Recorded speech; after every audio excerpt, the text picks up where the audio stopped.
Hey everybody, we are back and talking must-know March Madness statistics. Everyone, if you're like me, is trying to pick the winner of this tournament so they can win their bracket challenge and get bragging rights over their friends.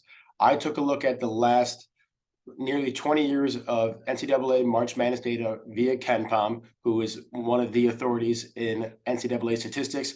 And I took a look at 4 key statistics to try to figure out what each previous championship team has in common. I ran the numbers, and out of all the 64 teams in this year's tournament, only 7 have a chance to win the tournament based on KenPom's historical numbers. So it's definitely something you want to pay attention to, especially when you're making your brackets and making your bets, because there are only 7 teams that realistically have a shot to win according to historical team rankings and offensive and defensive efficiency rankings. So we'll get into that to try to figure out what 7 teams are possibly have a shot to win. Of course, don't forget to like and subscribe, comment the video. We're gonna have a lot of different March Madness videos and picks coming out in the future. This is one of many. And of course, follow us on Twitter, as my man Saleo has been posting a ton of winning bets lately, and our unit trackers up to +9 units on this season. So let's get into the stats. But before we do, for those of you that don't know what KenPom is basically the authority of NCAA statistics and rankings. I liken a lot to what Pro Football Focus does in football and NFL, is they aggregate a ton of data and do a lot of adjusted rankings, not just paying attention to record or win margin. They factor in a lot of things and adjusted rankings based on strength of schedule and their opponent and many iterations down the road. So KenPom really is the go-to end-all be-all in NCAA statistics, and that's why I've used him as a source here. And using all this dashboard data that he gives, took a look at what I think are the 4 most relevant metrics here when trying to figure out winners based on past championships. That is the adjusted efficiency margin, which is basically his adjusted rankings. You can see here that Houston is number 1. Taking into account even the weakened strength of schedule, they still think they have the best adjusted efficiency, followed by some, college basketball blue bloods. Then we have, breaking down that even further, adjusted offense and adjusted defensive rankings, which probably won't be a surprise to anyone. But you can see that there's a relative ranking for each of those metrics next to each team, where there are teams like Houston who, is the 11th best offense and the 4th best defense, but overall they are the number 1. So there is a different criteria that goes into making this adjusted efficiency margin. It's not just the sum of the offense and defense. And then finally, something I thought would matter a lot was strength of schedule. You'd hear a lot of people talk about, Gonzaga in the years past not having the hardest road leading into March, and that might be the thorn that's in their side that hasn't allowed them to win. So strength of schedule is also something that I am looking at here. But looking at the tournament history, before we go into those 4 stats, the last 40 championships, 24 times the number 1 seed has won. If you're like me too, you're trying to figure out how to make your bracket and you kind of want to zig when other people zag. You don't always want to pick the 1 seed. You hate taking the chalk, but so much more often than not, over 50% of the time, it would behoove you to take the 1 seed. And I know it hurts, it feels generic, but you really, numbers are on your side when you're picking the 1 seed here. So that's something you should really be considering. At the very least, if you're not picking the 1 seed, you're picking a 2 or 3 seed. Those are the really only 2 other options here. You're looking at the top 3 seeds over the last 4 years, they're winning basically 90% of the time. Otherwise, you're just shooting fish, trying to shoot fish outside of a barrel, where number 4 seed, 6 seed, 7 and 8 have only won a combined 5 times. You're not getting any wins from your 5 seed. So those are teams you really want to avoid, those seeds that are after 3. Everyone knows the dreaded 5 versus 12 matchup in the first round, but they really have never won a national championship. So outside that 5 versus 12 matchup, you don't want to pick a 5 seed going for anyways, because they've never won the big dance. So going into adjusted margin efficiency here, again, that is the just relative overall rank of these teams according to KenPom. I took a look at some historical numbers going all the way back to when KenPom originated in 2002. We're looking at average, median rankings of team, the minimum ranking, the lowest ranking, and the highest ranking of any team. And I want to clarify before people jump all over me, these numbers are different than what you would go look at and see at KenPom's numbers right now, because these numbers reflect the team's rankings as of the end of the regular season.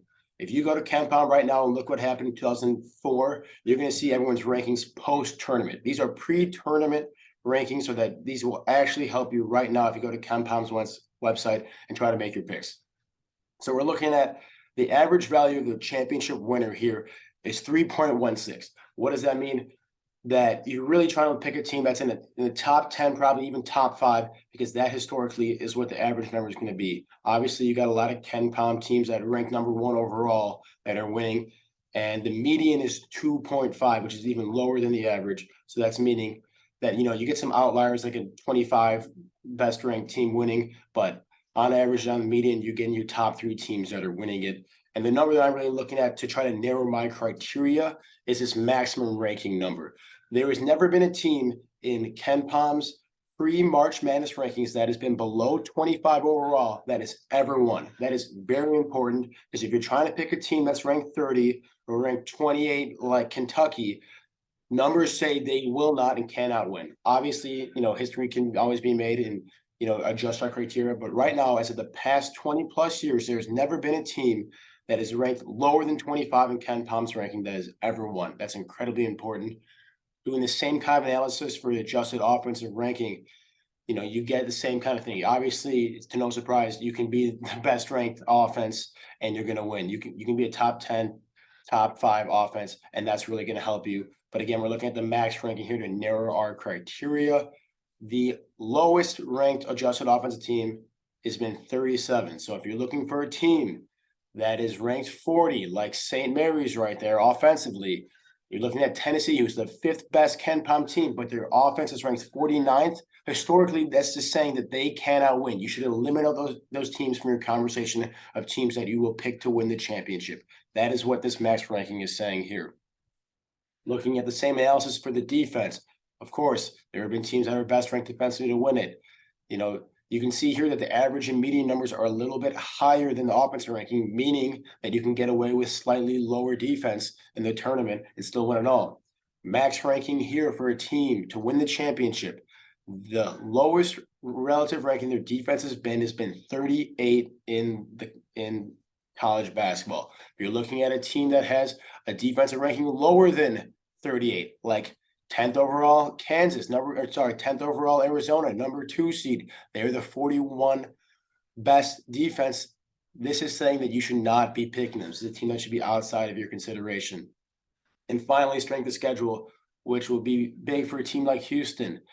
The average strength of schedule has been around 13th best in college basketball. Median saying it's closer to, 7 being top 10. And of course, teams have won with the hardest strength of schedule, because guess what? When you're tested in the regular season, when you're battle ready come March, it matters a lot. A team like Houston that has the 92nd best strength of schedule, this eliminates them right off the bat. A team like St. Mary's, to no surprise, does not have that great of a strength of schedule. They're eliminated because of that statistic too. This is really something that weeds out mid-major, smaller conference teams, but it doesn't always mean that. But in a lot of situations, that's who this criteria is knocking out. So if we look at the maximum rankings and what we're using to narrow our filter for these picks, we are looking for teams that are in the top 25 of adjusted efficiency margin per KenPom, basically one of KenPom's top 25 teams. Looking at a team that's offense efficiency rating is 37 or better, defense efficiency rating we want 38 or better, and strength of schedule we want a team that is a top 45 in college basketball in terms of strength of schedule. And surprisingly enough, there are only 7 teams that fit this criteria. That is UCLA, Alabama, and Connecticut. 4 seed UConn, who is the 4th best team per KenPom, fits this criteria. Again, Houston, who's the number 1 team, great offense, great defense. They don't cut it with the strength of schedule. Adding on to the fact that their star players battling with injury, it's probably a good idea to filter out Houston from your criteria and who you think will win the championship. Now, I said Tennessee, they're out because of their offensive ranking, but Texas and Purdue, the next top ranked teams, are in with this consideration. Both well-balanced teams with strong strength of schedules and relatively good offense and defenses. I will say anecdotally, I don't like Purdue to win it because in the past, when I'm looking at teams that have won the championship, they have been a little bit older teams, which at least Zach Edey fits that criteria, but their most outstanding player most of the time, over half the time, is a guard. Very few times. I think the only time in recent memory is Joakim Noah as a center one most outstanding player in the tournament. So it's very rare for a big man-led team, albeit a veteran team with Zach Edey, to win a championship. So that makes me a little bit wary of Purdue, but that's just more statistics trying to filter in. Kansas, the reigning national champion, is a good pick to win it based on this criteria. Obviously, an incredibly strong strength of schedule. They had experience with guys coming back last year that have won it. Strong offense, but really strong defense too. So that works out well. And the last team that sneaks in is actually Creighton. The sixth seed in this tournament fits this criteria. So maybe you won't be picking them to win it all just because it's Creighton and they're a sixth seed. But this is some team that definitely has the firepower with offensive and defensive efficiencies here. And this is a team that was ranked in the preseason top 10 in college basketball. You can see at the end of the season, they ranked top 13. Obviously, the college basketball committee does not think of them that high, putting them as a sixth seed. But this could be a team that could, shake up Marsh, a team that you want to go advancing into the Elite Eight or even the Final Four and make a run here. Creighton as a sixth seed would be a great pick to, kind of be an outlier versus what everyone else in your bracket's picking and letting them advance. If you think back to the beginning of the video, I talked about just the overall efficiency margins. The teams that win it are normally in the top 5. And then again, in college basketball, the 1 seed wins it more than half the time. So that would really make me think that Alabama is going to win based on everything that I said. So I think that's probably the best pick based on all the data that I just provided for you. Another great one, I think, is UCLA, just because I love that all their really key players are veteran guys that have experience in March, and that, again, are battle tested. So I think those are all great picks. Any of these 7 teams, but there's a lot of data to digest there, and there's no exact science behind this.